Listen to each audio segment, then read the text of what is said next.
நடக்க முடியும். இந்த 3 ஆஸ்பெக்ட்ஸ்ல தான் இந்த டிஸ்கஷன் இருக்க போகுது. ஸோ ஃபர்ஸ்ட் எடுத்துக்கிட்டீங்கன்னா அவங்க வந்து மொபிலிட்டி, நடக்க முடியல, ஒருத்தரால் அசைய முடியல, ஒரே இடத்துல இருக்காங்க அப்படின்னா அவங்களுக்கு வந்து ஒரு பெரிய லைஃப் இருக்கிறத கன்சிடர் பண்ண முடியாது. அவங்க almost like a dead person மாதிரி தான். அப்போ மொபிலிட்டிக்கு அவ்வளோ இம்பார்ட்டன்ஸ் இருக்கு. ஸோ அதை எப்படி பேணி காக்கிறது அப்படின்னும் போது எலும்பும் திடமாக இருக்கணும், மூட்டும் நல்ல விதமாக இருக்கணும், இது மற்ற உறுப்புகளும் எல்லாமே நல்லா இருக்கணும். பட் எங்க துறை சார்ந்த விஷயத்துல பார்த்தீங்கன்னா எலும்பும் மூட்டும் நல்ல விதமாக இருந்ததுன்னா அவங்களால நல்லா அசைய முடியும், நல்லா நடக்க முடியும், அவங்க ஃப்ரீடமும் மெயின்டைன் ஆகும். அப்போ எப்படி சார் இதை நல்லா மெயின்டைன் பண்ணுறது, என்ன பண்ணுறது அதுக்கு அப்படின்னா, சின்ன வயசுலேயே இப்போ உங்கள் வயசுலேயே இந்த மூட்டையும் எலும்பையும் பாதுகாத்து நல்ல விதமாக வச்சுக்கிட்டா, இதான் ஆராய்ச்சி சொல்கிறது.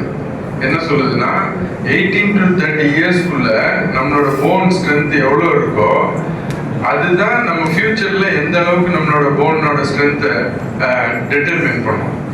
ஸோ நீங்கள் 18 to 20, 30லேயே பல விதமான கெட்ட பழக்கங்கள், போனை பேணி காக்காத விஷயங்கள் எல்லாம் பண்ணல அப்படின்னா டெஃபினட்டாக ஒரு 50 வயசுக்கு மேலேயே போன் வந்து வலு இழந்துடும். அந்த டைமில் போய் அதை திடப்படுத்துறது ரொம்ப கஷ்டம். ஸோ இப்போ இருந்தே அதை டெவலப் பண்ணணும். அதுக்கு முக்கியமாக போனை பாதுகாக்க 4 விஷயங்கள் வேணும். ரொம்ப சாதாரணமாக 4மே நான் சொல்லப்படுற 4 விஷயம் ரொம்ப ரொம்ப சிம்பிள். ஒன்று வந்து கால்சியம்.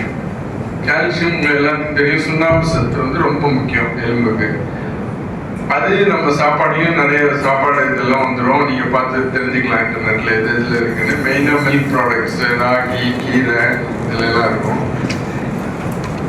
இதுக்கு அடுத்தது வந்து புரதம். புரதம் தான் building blocks of any structure in the body.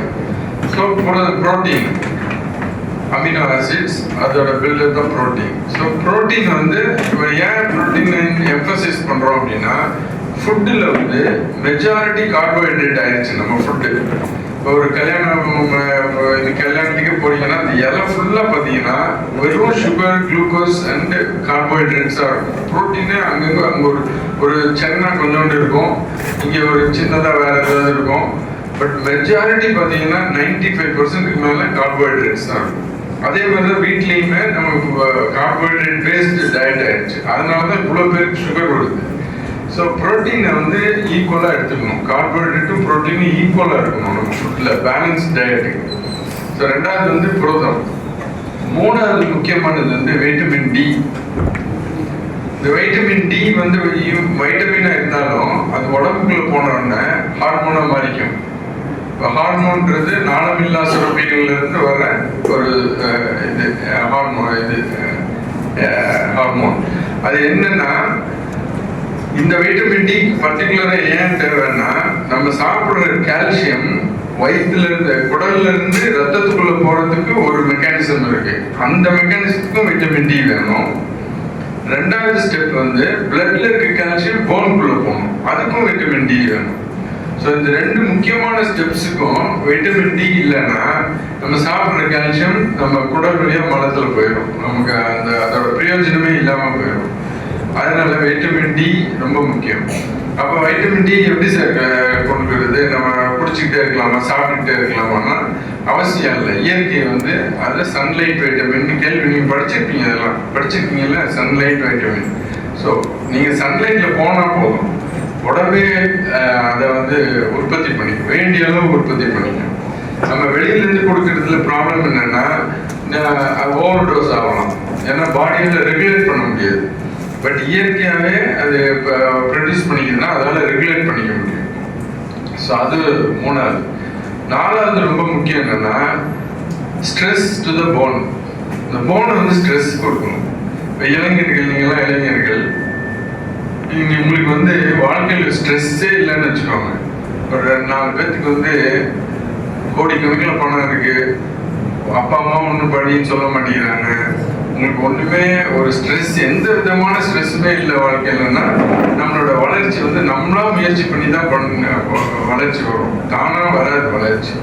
But உங்களுக்கு ஒரு லேசான ஸ்ட்ரெஸ் இருக்கு ஒரு ஃபேமிலியில, நம்ம வந்து ஃபேமிலியை சப்போர்ட் பண்ணணும், இல்லை தான் வந்து இன்னும் படிக்கணும் அப்படின்னு படிச்சு மேலே வரணும், இன்னும் முன்னுக்கு வரணும் அப்படின்னு நீங்களே ஒரு ஸ்ட்ரெஸ்ஸை கிரியேட் பண்ணிக்கிட்டீங்கன்னா உங்க வளர்ச்சி வந்து பல மடங்கா ஜாஸ்தி ஆகும். அதே மாதிரி எலும்புக்கு வந்து ஸ்ட்ரெஸ் கொடுக்கணும். ஸ்ட்ரெஸ்னா கால் எலும்புகளுக்கு நடக்கணும், கை எலும்புகள் முதுகெலும்புகளுக்கு பயிற்சி பண்ணணும், உடற்பயிற்சி பண்ணணும்.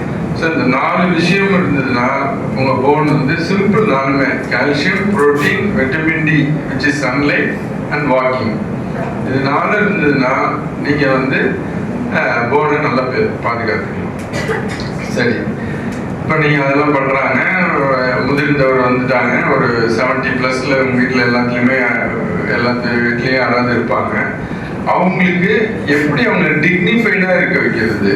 டிக்னிஃபைட்னா தமிழ்ல வந்து தன்மானத்தோட இருக்க வைக்கிறது. இப்போ ஏன் இது ஒரு பாயிண்டா வருது அப்படின்னா, நிறைய வீடுகளில் வந்து அவங்க புறக்கணிக்கப்படுறாங்க, அவங்களுக்கான ஸ்பேஸ் கிடைக்க மாட்டேங்குது. பிளேஸ் இல்லை, ஸ்பேஸ். அவங்க ஸ்பேஸ்ன்றது ஒரு பெரிய இட்ஸ் பிகர் டேர்ம். அவங்களுக்கான ஸ்பேஸ், அவங்க வந்து சுயமா பேச விட மாட்டேங்கிறோம், சிந்திக்க விட மாட்டேங்கிறோம், அவங்களுக்கு ஃபைனான்சியல் ஃப்ரீடம் இருக்க மாட்டேங்குது, மொபிலிட்டி இருக்க மாட்டேங்குது. இது மாதிரி பல காரணங்கள்ல இது ஏன் இன்னொரு முக்கியமான டைம்ல இப்போ